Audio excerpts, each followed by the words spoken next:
any questions with Python installation stuff, feel free to reach out to either Jessica or FilmFan. So IMDb provides an advanced search themselves, which allows you to filter by quite a few different data points. But one thing about building this on your own it allows you to do a lot more sort of custom applications with it, and that's sort of what we're going to be going over today. And as it turns out, IMDb, I was searching to see if they had like a database, and they actually provide all of their data, I found via Google, all subsets of their data for access to customers and for personal and non-commercial use. So, this is all freely available. So my usage here, I don't think you could necessarily sell a product legally if you were to use their data set, but for personal usage, as long as you're doing it for free and not trying to make any money off it, it's all here for you to download. And that is what I did. And so this workshop is sort of, by using Python and this data set they have here, you can write your own film search. Something similar was one of the first things I wrote. Oh, nice. Yeah, it's a good use case, I think, would make anybody want to pick up programming, I think, if you want to find cool movies, it's definitely a nice way to get into it for sure. That's awesome. Yeah, so the idea was by using Python, we can parse this data and start to write our own custom queries to get sort of interesting results. And as it turns out, you can also kind of like pop them open in your browser and do some things that are a little bit more customized and personal than if you were just to use what they have available in the web normally. Cool. So the first thing we're going to want to do is once you've gotten to, yes, it's true. And it's nice with Python too, because you don't have to write a whole lot of code, which is great too. So this is the URL again, and what we're going to do is I'm going to walk you guys through how to get this running. So I think the structure of this will be, first we'll just get it running, and then we can actually explain how it all works once we have it working. So you can go ahead and click clone or download here, and so you can download a zip. You can also use Git if you're familiar with that to check out the repo via the command line, but we'll just go through the basic usage here, which would be to download zip. I'm going to be doing it on Windows. A lot of you probably on Mac, but I believe Mac has built-in unzipping capabilities. So once you've downloaded it, you're going to go to your download, and you're going to unzip it.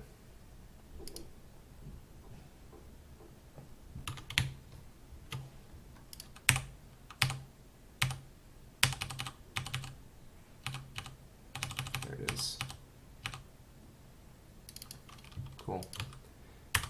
And once you have that unzipped, you're going to use the cd command, which is change directory, to the path to the download. So in my case, that's in my downloads folder. And now I'm actually in the code repository here. So yeah, and you're going to want to use a command prompt to do this. So on Mac, you can use, that's the HTTP URL for cloning. Thanks, Jessica. If anybody has any trouble with this, just please feel free to reach out, shout out. So you're going to want to open either on Windows, you can use command by typing cmd, or PowerShell, which is what I use. And if you're on Mac, I think you'll type terminal in your Finder, and that will bring up the equivalent for Mac. Cool. So then I'm going to cd, like I said, into the path, and that will bring me into it. And from here, we can install requirements. Now, first, we're going to want to make sure that we have Python installed.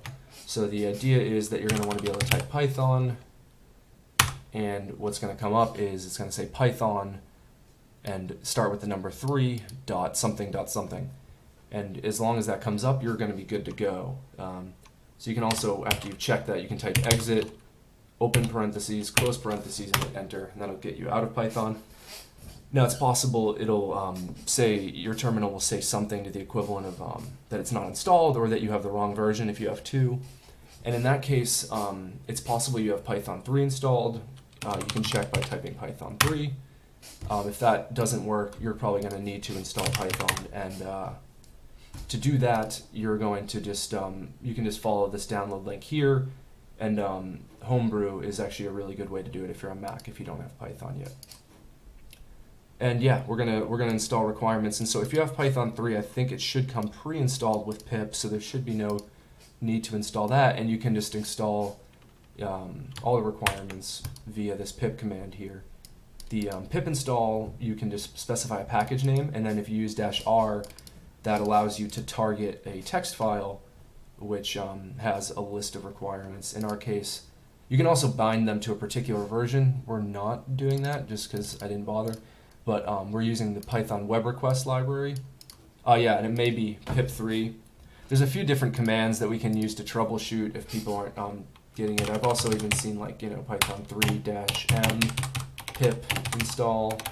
If anybody has any issues accessing pip, reach out to any of Jessica or myself or FilmFan, and we can show you a different command that may work.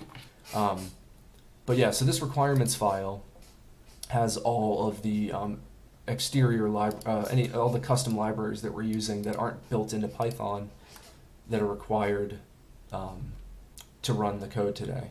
So we're using the Python request library, and pandas.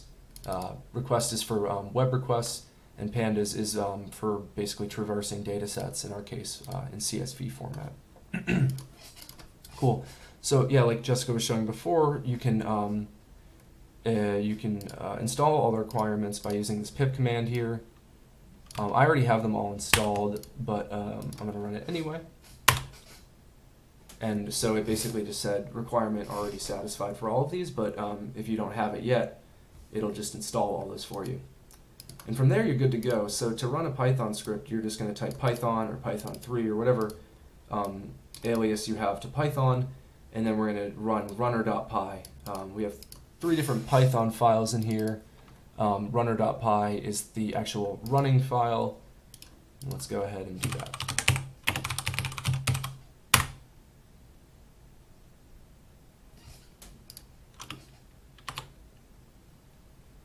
Cool. And so you'll see it's going to start downloading data from IMDb. There's a couple different files it's going to download. And note that they're in TSV format, which is tab separated instead of comma separated. You may have seen CSV before. Thanks. And it's in gzip format. The left panel is kind of tiny, and I didn't figure out how to change the size of it, because I'm able to change the size of my text here. One thing I can do, we can just look at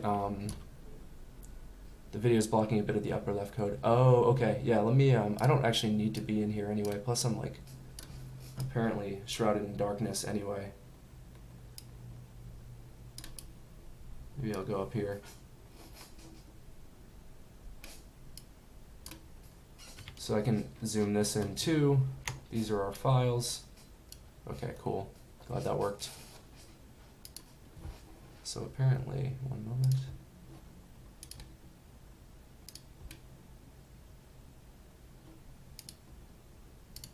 There we go. I think I changed the settings on my video anyway.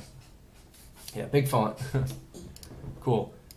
So let's go back to what this was doing. So this downloads data from the IMDb website, a couple different files. No problem.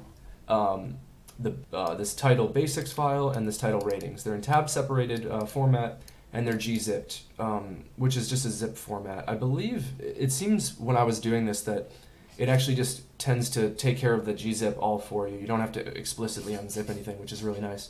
So it'll tell you that it's downloading from basics, the basics file, and then it's telling you it's downloading the ratings file, and then it has to read them into memory. It'll give you this little warning, which I haven't read too much into because it seems like you can safely ignore it for now. And then it actually deletes the tab separated volume once it's done and in memory because we don't really need it anymore. And then it reads the ratings. So basically, the thing to understand here is IMDb provides a few different data sets here, and it tells you what they all contain. They're basically, just think of them as spreadsheets. And the title one has the title and the actual ID of the film, their special unique ID, and what we're after is we're also after the ratings, and so they come in separate files, but they can be combined and merged by having a common tconst unique ID. So this ID is what links these two volumes of data together. And so yeah, you'll see that they end up getting merged. So they get downloaded, read into memory, then deleted the initial file, and then they get merged together. And we do that using pandas. And I need to make my terminal a little bigger here. Okay. Once it merges, it sanitizes the data. I just found that some of the data as it was a little sloppy in some parts, so I cleaned some stuff up. You can ignore these type errors. That's just some debug info. And then it tells you how many records we downloaded. So it looks like we downloaded 1,138,000 films once we merged the records together. And then that memory, that data in memory actually gets written to a file. And then from that file, we then build those films into memory again. So the idea here is that the first time we run this, it's going to download the data and write a file after cleaning everything up and merging it. And then on subsequent times we run it, if that file is present, it won't download it again. So basically, it feels a little weird. It's like starting from files, putting them into memory, writing a new file, and then putting it back into memory. But the point is, on the first run, to download everything and then put it into memory. So then we apply our filters once we build it into memory. So you'll see that my filters here are rated at least 7.5 stars, with at least 300 reviews existing, but no more than 35,000. Made on or after 1966. I prefer more modern films like after that year, but you know, it's sort of an arbitrary criterion. And with the genre of fantasy, with the genre of horror, no TV, because IMDb includes TV results, which I'm not interested in, and no video games. IMDb also has video game results, which I'm also not interested in. So this was a relatively strict filter set, and we got 19 results here. So once that's done, you can just hit enter, and whatever web browser you have open, it will open the movie in your browser. So it picked Gorillaz Clint Eastwood. Apparently that's a fantasy horror film, according to IMDb, and it will just actually pop it open in my browser. And then it's going to delete that from the list, and we'll pick another random one. We hit enter, and it opens up, looks like a lot of music videos, The Killers, Here With Me. And you'll see that it says both the title and the URL and how many results are remaining after we open it. So the Hourglass Sanatorium, this actually looks kind of cool. I've never heard of this. This might be something where I'd be like, okay, I'll put that on my Letterboxd watch list, or I might check out YouTube and see like what is this all about.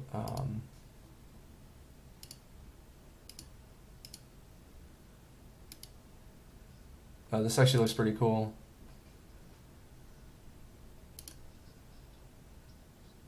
Must have been remastered or something. It's from '73. It looks pretty nice. But yeah, that's the basic gist of nice. What'd you get? Let's see. The Sorcerer's Apprentice. Cool. Oh, I've not heard of that one either. It's Czechoslovakian. Very cool. Yeah, so that's that is basically what we've built here, and we might now. I'm gonna press Control on Windows. I'm gonna press Control C twice to quit out of it. I think it's Apple C twice to quit out on Mac. But what we can do now is we can try different filters. Now that we have it running, we can experiment with doing different things. And so in your folder of this download, you're going to find a file called config.ini. So the idea behind this file is that if you don't feel like getting too heavy on the code, you can actually control your search by editing this configuration file without having to write any code, which is kind of nice. So I'm going to open it up with Notepad++, or you can use PyCharm or whatever file you want. So this is just a configuration file, which Python has some built-in libraries that can parse these sort of files, and it should be fairly readable. Below filters here, there's the system data and these IMDb columns and these filter strings, and you don't have to worry about too much of this yet other than the filters right here. So you'll see the first one, TV results equals no. Like I said before, IMDb includes television results, so you can include or disclude them by either writing yes or no here. Video game results, also no. Genre filter, this is yes. So if you want to filter by genre, you'll just change this either to yes or no, depending on your use case. Now, the thing to note about this is that this genre filter is connected here to this genres filter. That's what I have, fantasy and horror here. I use code. Yeah, you can actually, in your command line, you can, I think I could do that too. I think you can type code config dot,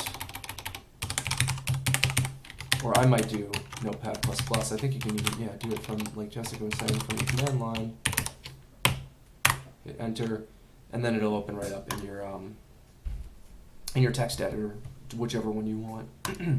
So we have fantasy and horror here, but I've actually been using documentary a lot. So if you have two genres you want to use, you just separate them by commas. And if you have one, you just simply type the one you want. And the values, yep, you could use Atom, Vim, if that's your style. These genres that I have here, this is a code comment in the config file. These are all valid genres. I looked through IMDb at all the, I looked at all the results I downloaded, and I found just the unique names, and these are all genres that you might find. And I think it is case sensitive, just so make sure you capitalize the first letter. I forget if I made that case insensitive, but so let's try changing this to documentary. So now we're still going to be filtering on genre, documentaries. We could change this to, I don't know, 1960. Maybe for documentaries, we don't mind old stuff as much. Minimum rating, maybe, it doesn't have to be super well reviewed, 6.2 maybe is good. And the minimum number of votes and the maximum number of votes I find is like a really powerful filter, because a lot of the times when you search just the basic 3 genres still separated by commas, 3+, as 2 or more will be separated with commas, and that it should be valid to use as many as you want. I've only experimented with 1, 2, or 0, but you should be able to continue to separate by commas and add to the list. Cool. So, minimum rating 6.2, and now the maximum and minimum number of votes I find is a pretty powerful filter. This is actually what really got me interested in this in the first place, is when I was using their basic search, I was finding sort of obvious results and stuff that wasn't very interesting to me, so I decided to build a minimum maximum vote filter to sort of find a sweet spot between films that aren't too obscure but aren't too popular. And my way of measuring that was, I thought, like, okay, what's a really popular cult film that I'd want to still be able to see? So I thought Repo Man was like a good baseline. Like, I'd like to be able to find movies like Repo Man, but nothing more popular than Repo Man. And I found it had 32,000 votes, so I rounded up to 35 because I like numbers like that are easier to work with, and I decided that's my upper limit. But maybe with documentaries, more popular is okay. We could do 40,000, right? And so now that we've changed all our filters, we can go back to the terminal, and we can press up a few times, and it should say Python and our statement here, so we can go ahead and run this again. So now you notice it won't have to download this time because the data set already exists. So it's just going to build the films into memory, filter them, which are rated at least 6.2 with at least 300 reviews, but no more than 40,000, made on or after 1960, with the genre of documentary, no TV, no video games, although TV would actually be pretty cool for documentaries, but that's okay for now. And we got 3,500 results with these criteria. So we can go ahead and hit enter, and we have this instant dreams. It tells the story of a group of scientists, I think that's supposed to be plural, who are trying to unravel the chemical formula of Polaroid and Polaroid users that eagerly, oh wait, it's rebirth. Huh. I'm not sure that would be what I was looking for, but that sounds at least not too obvious. That's kind of cool. Is the man who is tall happy? An animated conversation with Noam Chomsky. Yeah, definitely hadn't heard of this one. Nice thing about IMDb is they do have some built-in videos here, which is kind of cool.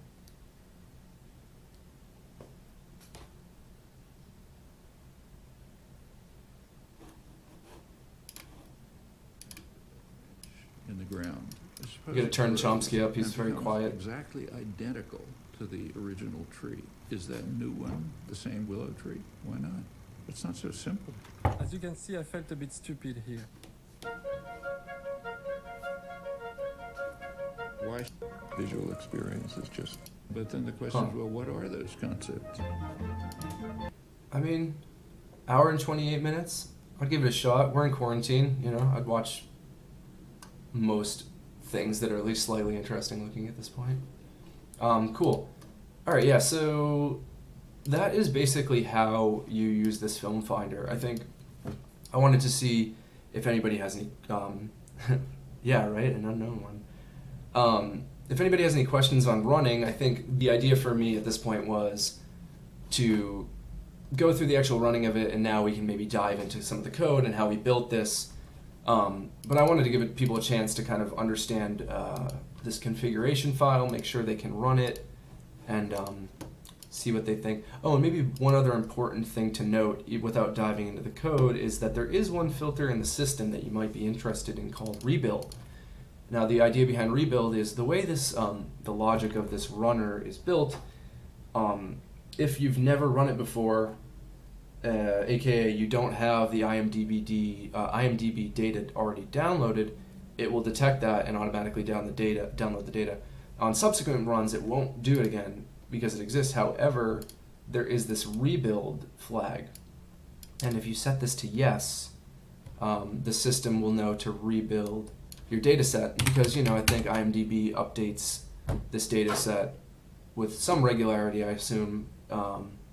If you downloaded this a while ago and some time has passed, you may want to get the latest set, depending on if they've added anything. So I changed that to yes, I saved the file, and I'm going to go ahead and run this again. And it's actually not doing what I expected. Did I actually change this to yes? It's possible I broke that, but the intent behind that one anyway is to say if the system data rebuild equals yes, to go ahead and rebuild the data. So I'll get that updated case. It's supposed to be case insensitive, and this is a lowercase yes. So, interestingly, oh, maybe looks like it's wrong here. Oh, you know what? I know what it is. I have two different, I re-downloaded this, this repository. This is the right file. I was just working off of my other repo. So yeah, when I hit rebuild equals yes, you'll see that it says downloading data again. And so you have the ability to toggle this because obviously it's slower and uses your internet to have to retrieve it from IMDb. So you might not want to do that every time either. You don't feel like waiting, or you don't want to like waste, you know, energy for the sake of the planet, or you just don't have an internet connection or whatever else. But it's fairly quick to download. It's not a giant file, but in my opinion, there's no need to do it more than like, you know, a few times a month, I would say. But yeah, and then it goes ahead and does all the sanitizing and filtering, and you can continue to pop this as needed. Cool. All right, yeah, so if people are comfortable with that and that makes sense, I'm going to go ahead and move on to actually breaking down some of the code and how we can write something like this ourselves. Now that we've gone through the configuration file, which I'm actually going to back up to my other directory.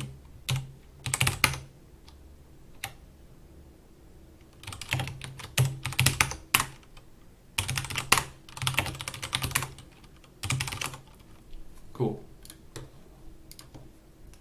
All right, so the first file to really understand here is our runner file. I'm gonna just change my windows up here.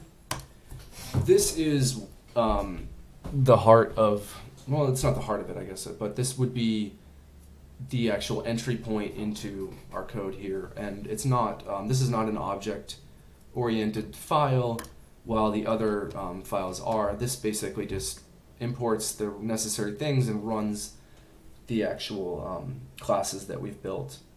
And so there's a few important files to understand. There's the configuration file, which we already went over, and then the important ones are runner, which runs everything, and then build and filter. And these names were intended to capture the purpose behind each of them.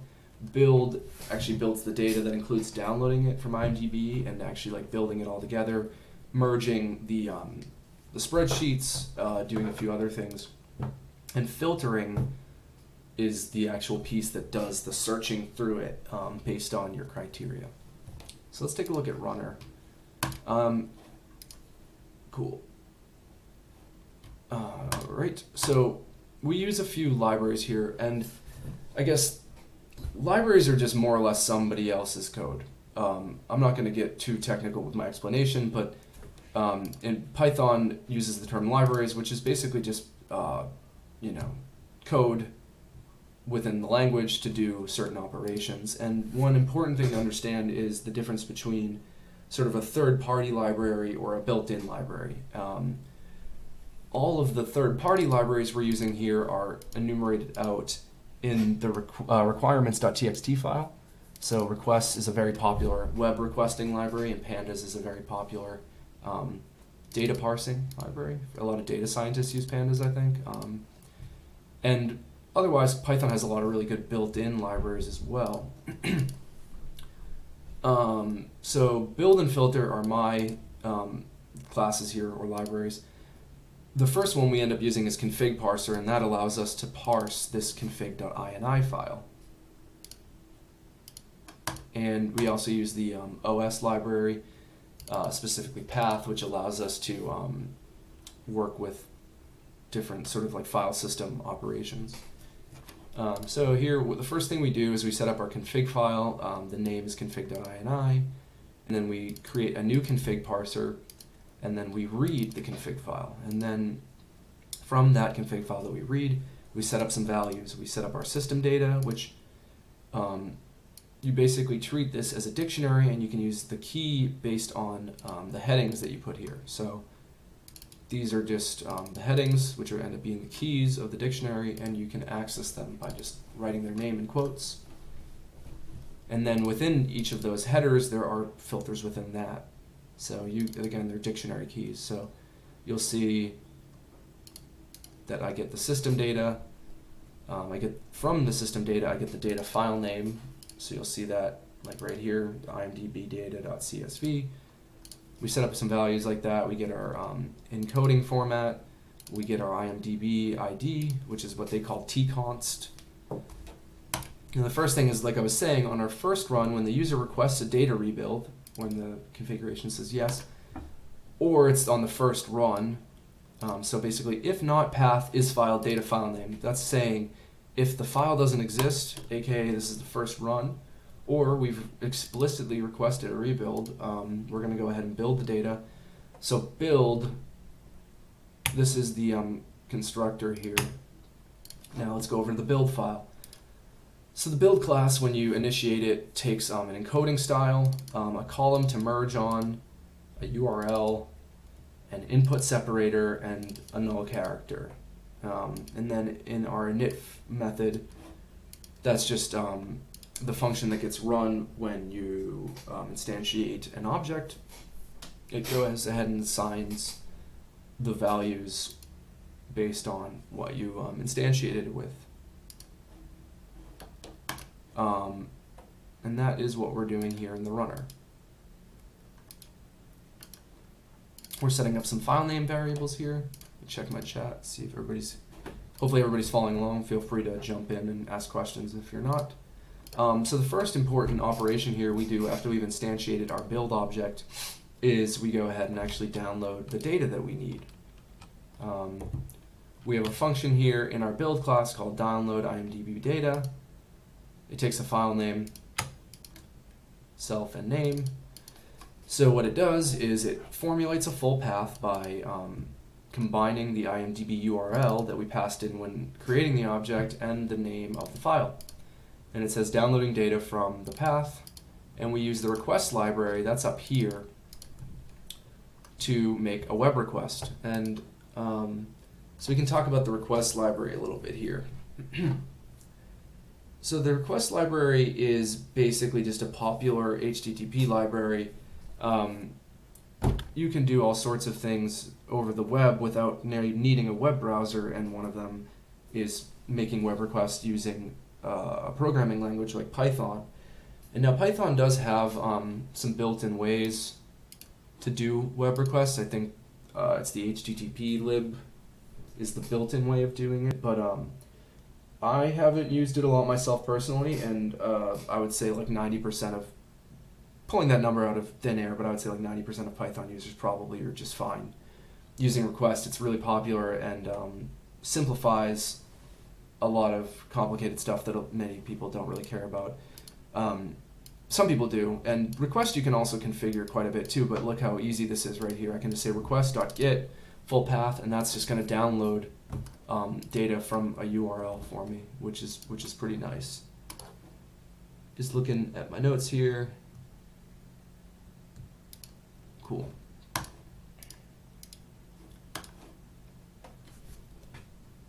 From some sample code, yeah.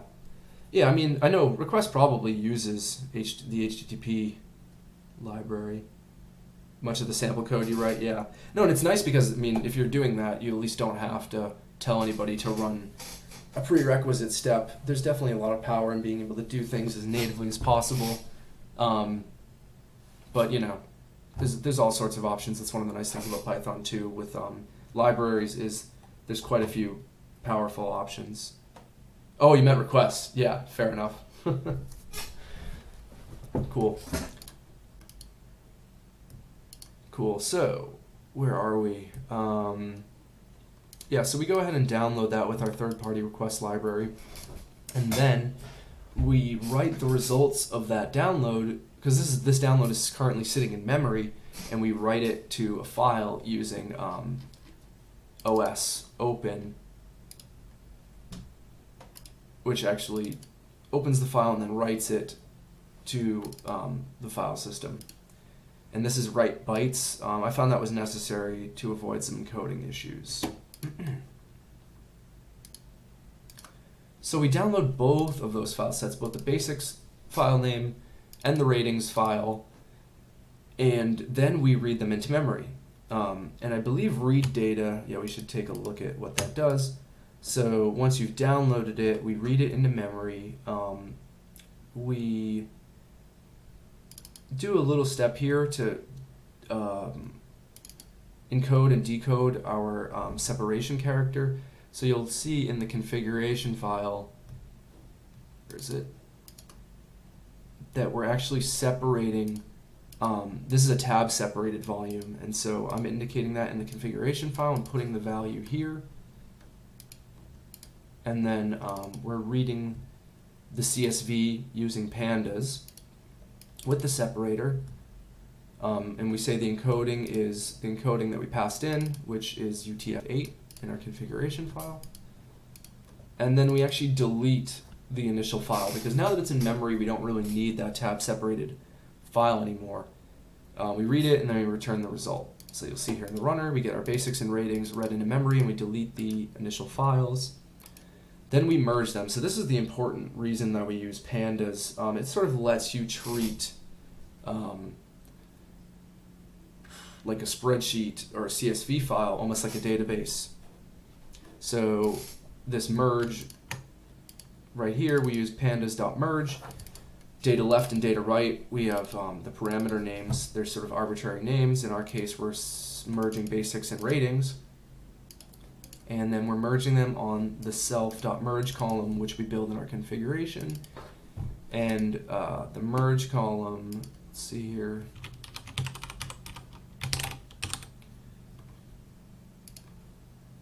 Merge column when we build the runner, our merge column is the IMDb ID. And if we look at IMDb ID in our configuration file, that is tconst. So that's just the value that they use at IMDb to signify a unique ID.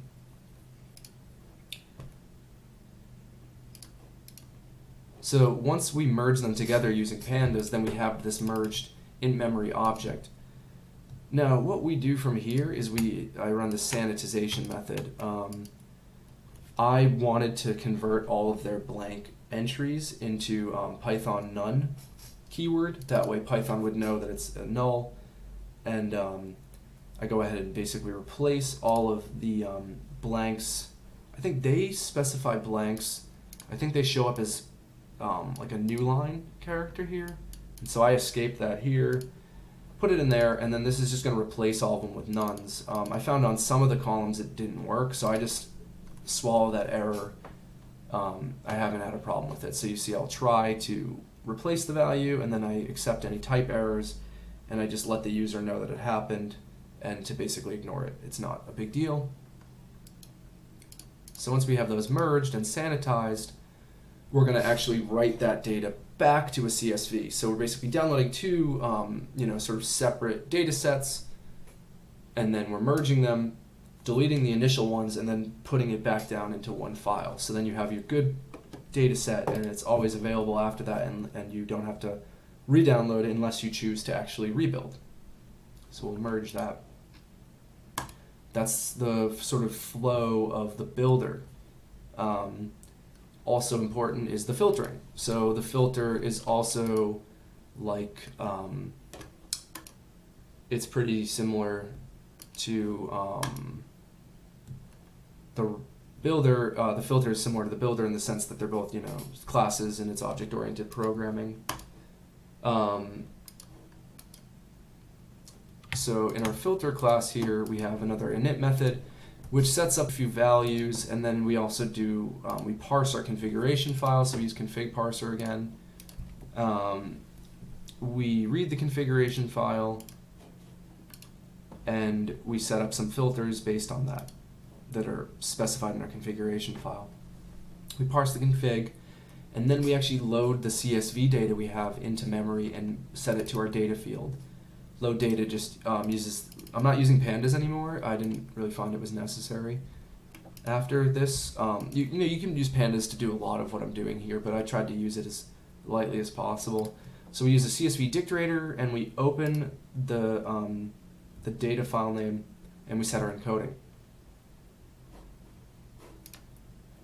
And then once we have that loaded, we can actually run our filters based on whatever's in the configuration file. So I'll show you how that works. This is the bulk of our code, line 93 to 29. There's like 60 lines of code here to do the filtering.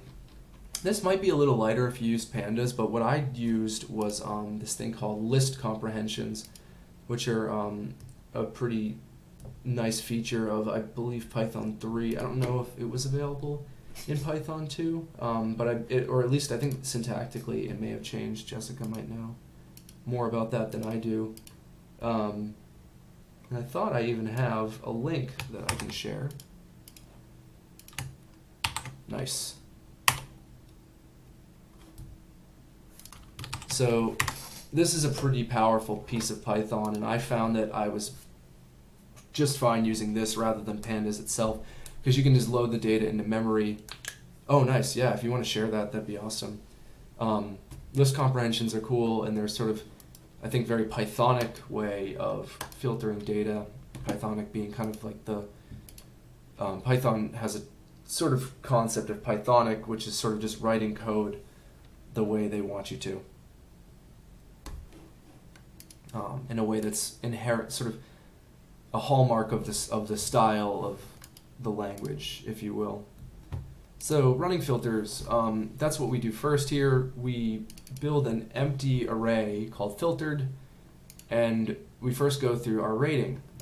So we get our values off of our config file for average rating, minimum rating, and then we say rated at least and print it out. That way you know exactly how it's filtering.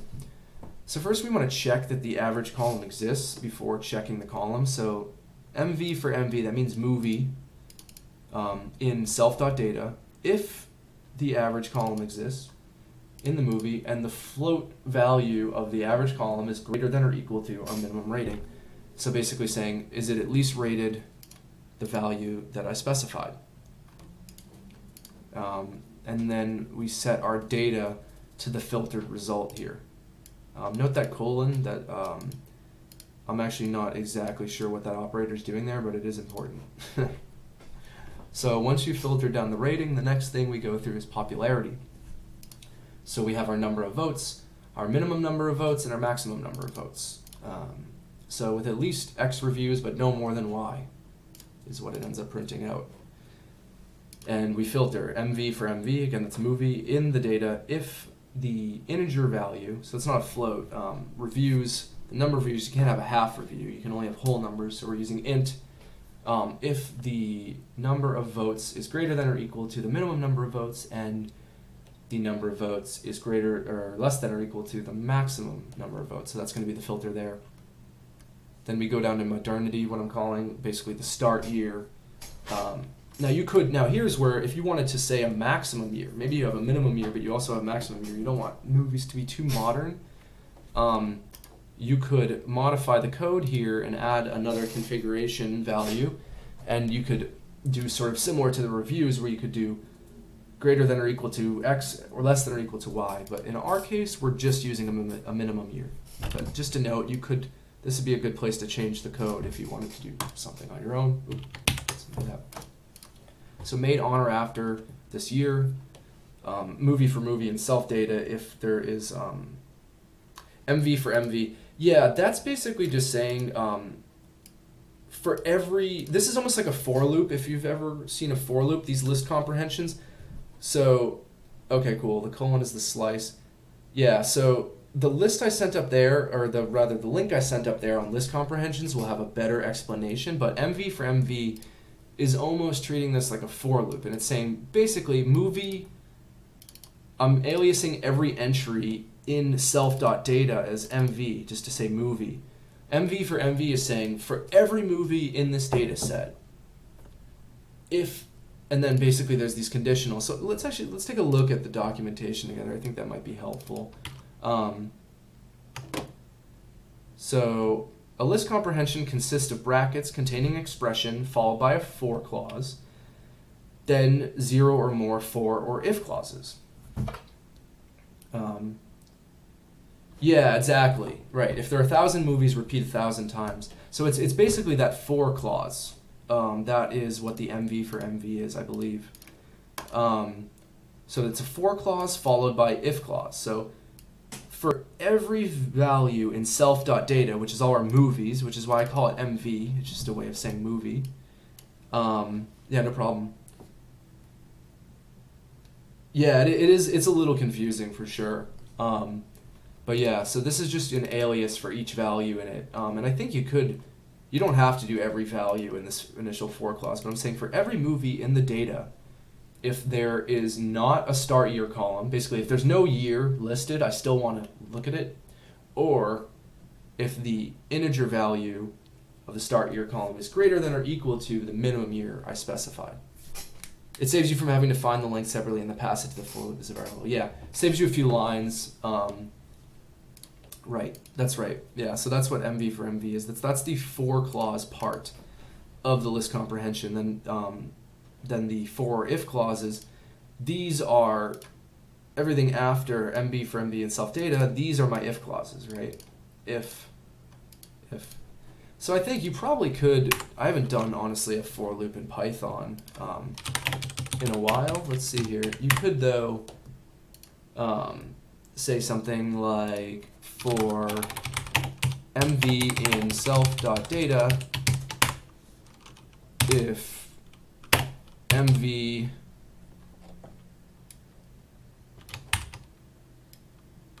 if not MV or this return, no, we could do something like this.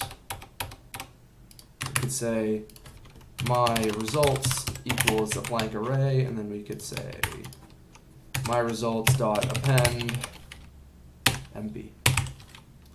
And then we could say self.data equals myResults, right? This would be the old school, not old school, but like this would be the sort of for loop way of doing what I'm doing here on line 58. It would be saying for MV in self.data, if not MV start your column, or in myResults.append this movie, and then by the end of it, myResults would have all of the data. Plus includes the or, so a lot happening in that line. Yeah, right, yeah, there is a lot happening. So I don't know, I mean, either style is honestly totally valid. But, you know, this is a little fancier, I guess. It's like kind of cleaner, but it's not necessarily easier to read, so, you know, it's up to you. Oh, thanks. Yeah, no problem. This would be the sort of more explicit way of doing things. I'm going to go ahead and undo that. So you have options. You can use a for loop. Yeah, that's fair. I think that's a good point. Cool. Right, so then, yeah, finally we go through here on our genre filter. So if the, I dot lower is to lowercase its strip is to remove out white space. So if the genre filter is yes, if we are filtering genres, I'm going to, for each genre separated by commas, so we're going to go through every genre, that's why you can separate them with a comma, with a genre of X, and then we do MV for MV and self-data if G, that's genre, stripped out of its white space, is in the movie column, then add that. This just says TV exclusion, so if TV results are no, we say if the TV string is not in the data. Video games, same thing. And then the only other thing we have in this one is this picking method, right? So that's how we build it. So we're going through the runner here, we run the filters, and now this is the core of the little loop here. Let's go ahead and run it. Let me know if anybody has any questions. I kind of just moved along there quickly, but I'm going to download the data again. I think I have to turn off my rerun next time. So we download our data, we write it, read it,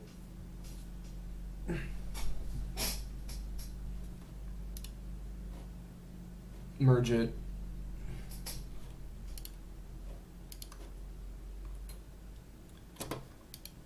sanitize, write the file, filter the file.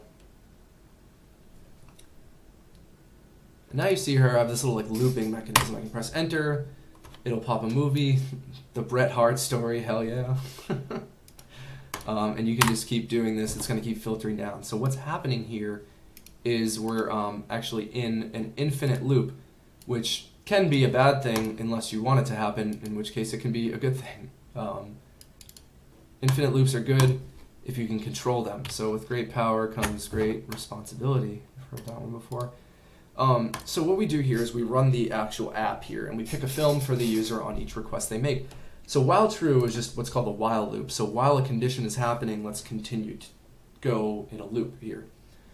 So while true means basically forever until we quit the application. Input is a way to take user input that's built into Python. It's a built-in function. This is press enter for a movie, and then the text is whatever the user pressed in, and then if they pressed enter, we pick a movie. Otherwise, if they type something else, we don't do anything. So every time you press enter, it's going to run this filter pick method. And this is going to take self.data, which we've run the filters. So self.data has been narrowed down to our particular criteria, and it'll now be, you know, we've searched through it. So random movie, we're going to use the random library here that's built into Python, and random choice, if you provide it an array, it will it'll pick a random value out of that array and return it. So I say random movie equals random choice self.data, and then I actually remove it from the list because we don't want to look at that movie again. Self.data remove that random movie. Then we get the ID from the movie by using the ID column, and then we get the title. And then we make a URL, which is the browser URL That's just IMDb's, because they have two different URLs. They have one for the data set and one for the actual film. So I put that in here. And let's go back to our filter. We get the ID, we build the URL, and then we say opening this movie. And we use the Python built-in web browser library to actually open our web browser to the movie that we want to look at. And that's how it actually just launches each time like that. So we build the URL, we print out what we're going to do, and then we also say how many results are left. So if you've got, like, in our case 1590, it's probably not so interesting. But if you've only got a few results, because you had a very narrow set of criteria, you might be interested to know how many results you have left, because eventually you'll run out, and then it will say no films found or nothing left, because you're either in one of those two scenarios. And yeah, that's basically the core loop here of the app. And one of the things that is nice about doing this with code is that we can extend this in quite a few different ways. So, I mean, before we dive into that, though, are there any questions about how this is all written, or is this pretty clear to people? Hopefully that was at a good level and people were able to digest what we're talking about and run it at home.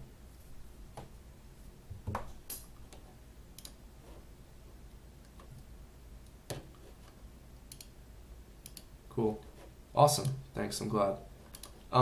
Yeah, so from here, it's really up to you what you'd want to do with it. The attempt for explaining this was not just to show you how you could also download data yourself, and actually, though, that was part of it, but there's also ways you could extend this. But before we talk about that, I actually had a friend show me. I mean, there's all kinds of data out there, and one of the things that I thought was interesting, the reason I did this, I'd been always wanting to do this, but I didn't know the data set was just available like that, and I thought to myself, well, what I could do would be to write what's called a scraper, and I could go to IMDb, and I could, as a robot, search through every one of their records and download it myself. Now, they don't want you to do that. Some websites are friendly about that, and they have, most websites, or big websites, if you go to their main domain /robots.txt, they will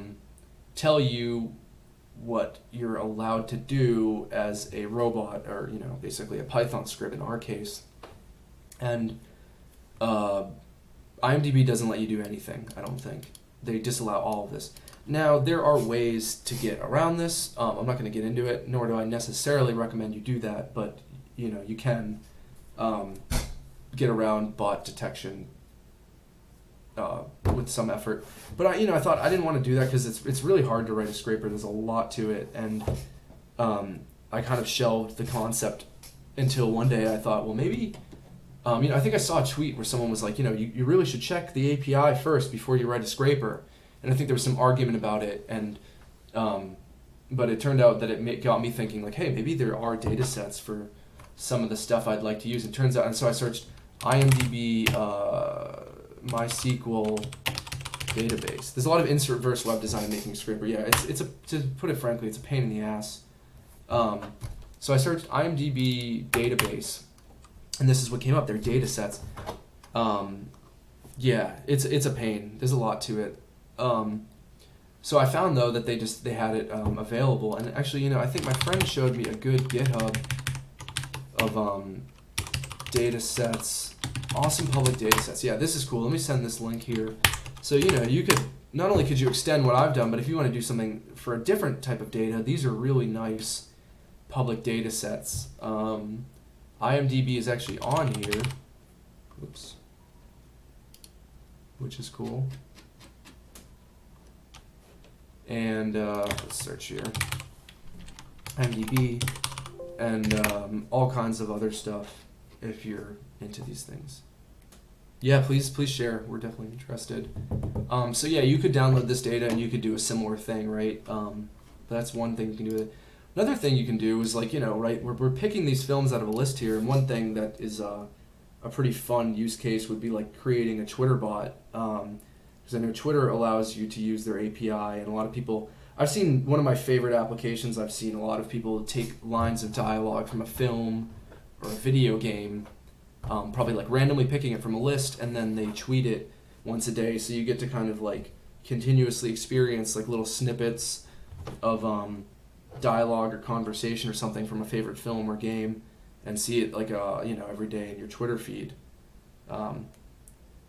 Oh, okay, cool. There's a Twitter TweetPy. Looks like, or Twitter Python. Yeah, so there's actually some libraries for it. Let me see there. Right, because it would be cool to maybe tweet out obscure movies every day. Yeah, let's see. Which I'll check out.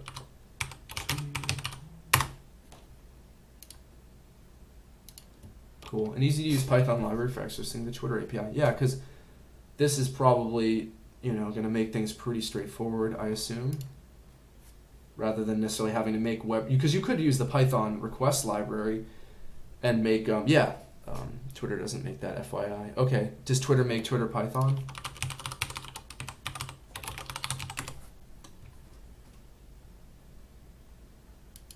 No. Okay.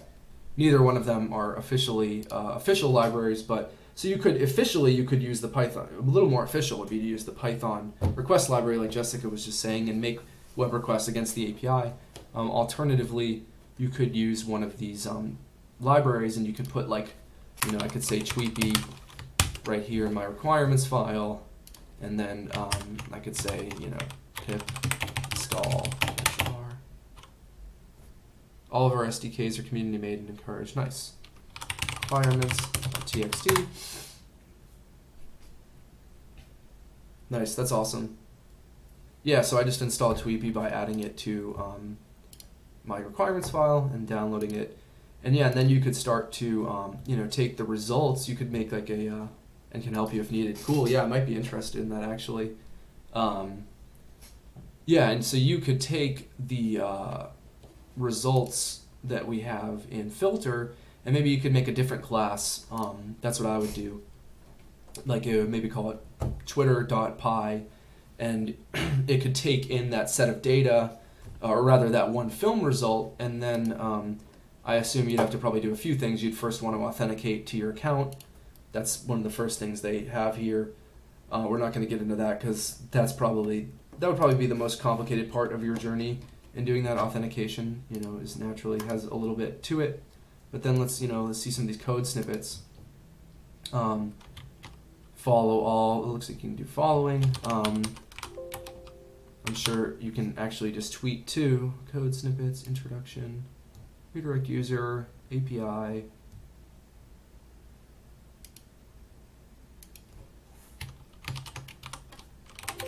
Tweet.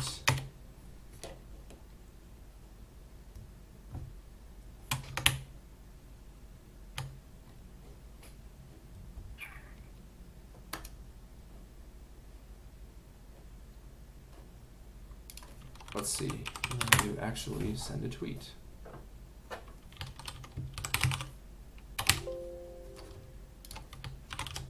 Google is often as easy to search documentation as even looking at docs. So yeah, I don't know. This one looks like it might be decent. Update status. Hello, tweetbee. Oh, update status. That looks pretty easy, right? So you can imagine, yeah, Googling is great, right? If docs are really well written, it can be pretty easy. Oh, this guide, yeah. So you can just say API.update status, and so you can imagine passing, this just takes a string, you can pass in the IMDb URL. I think IMDb even probably, that you could figure out what the image URL is for it, because I think one big thing that people will be taking like an actual still of the film, putting that into the tweet itself along with the URL. So I'll just send this in here too. And yeah, I don't know, if there's no other questions, I think that was really the heart of what I wanted to go over, show some extensions, and Jessica, if you want to add anything else, or anybody wants to talk to any of us afterward, feel free to message us. Time permitting, and assuming could you show how you'd script an elif that distinguishes your combined no more results none found into distinct scenarios? Oh, thanks, Jessica. Yeah, no, I can do that. So distinguishes your combined no more results left slash none found into distinct scenarios. So let's see. On pick, this line 109 here says no films found slash left. Oh, thanks. Yeah, no, that was fun to do. I appreciate everybody showing up, and yeah, definitely. Let me just send my. You can reach out to me directly on Twitter. Is good.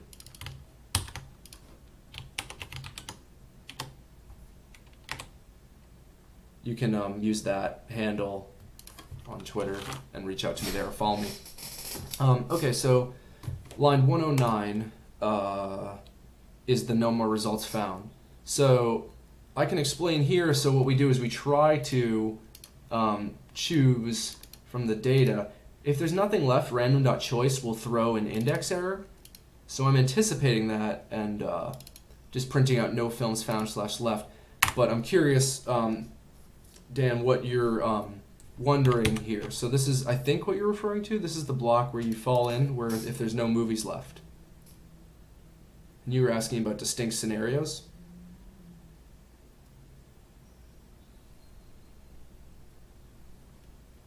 I'm gonna put on some music too.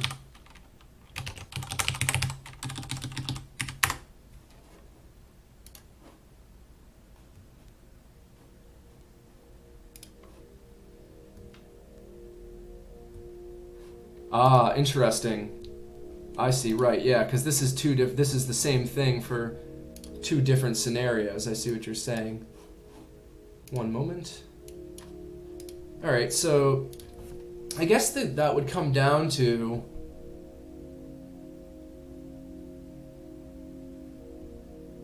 distinguishing between it being the first time you're picking it or not, I think.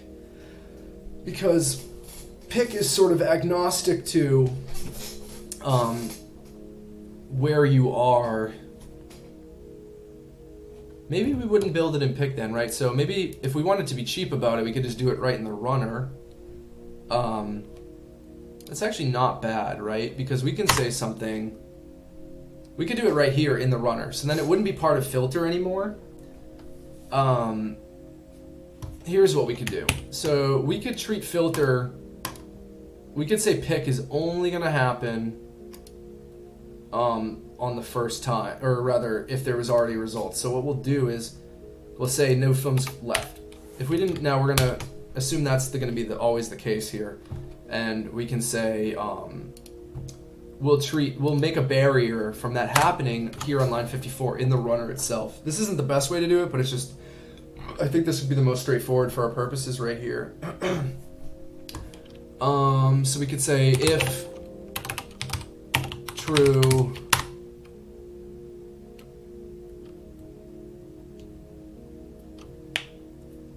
we could say print no films found, and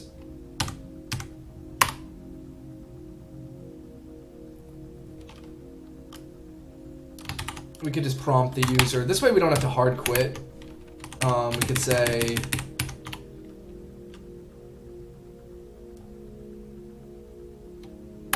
no films found,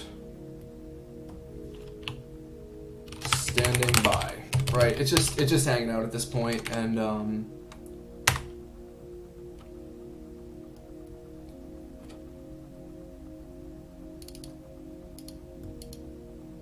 actually, we'll scrap this for now. We could just exit it. I guess that you won't be able to if we exit immediately, it's going to you won't be able to see the thing write it out, but we could just say let's just do nothing for now. I mean, we'll see what happens, right? But no films found. So right now we're saying if true. Now the filters, I don't believe there's a way to there's no built-in way. You could inspect the data property because it's not like it's private, and there's no, even encapsulation in Python isn't actually enforced. So I should be able to access directly self.data here. So I think we could say something like if filter.data, if the length of filter.data equals 0, we could say no films found. There's other ways of doing that. I think we could even just say if filter.data, if it's true, like, and if data has values, that would end up evaluating to true there. Let me just check. So Python, I know the length thing works. Check if array is empty. If not A, so yeah, if you could just say if filter.data, if not filter.data, print no films found, and Python, and then we can just say while true, pass. So that'll just keep keep our application running, but it won't allow us to drop into the other block. And we can test this by, let's set up some really strict criteria. Minimum number of votes is 5, maximum number is 6. So basically, only things with 5 or 6 votes in this category. That'll probably, hopefully, be nothing. Let's give it a shot here.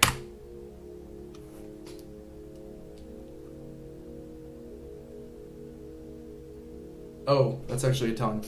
Alright, let's not do that then. So let's say with 666 votes on either side, and it's got to be a game show. Hopefully that's weird enough.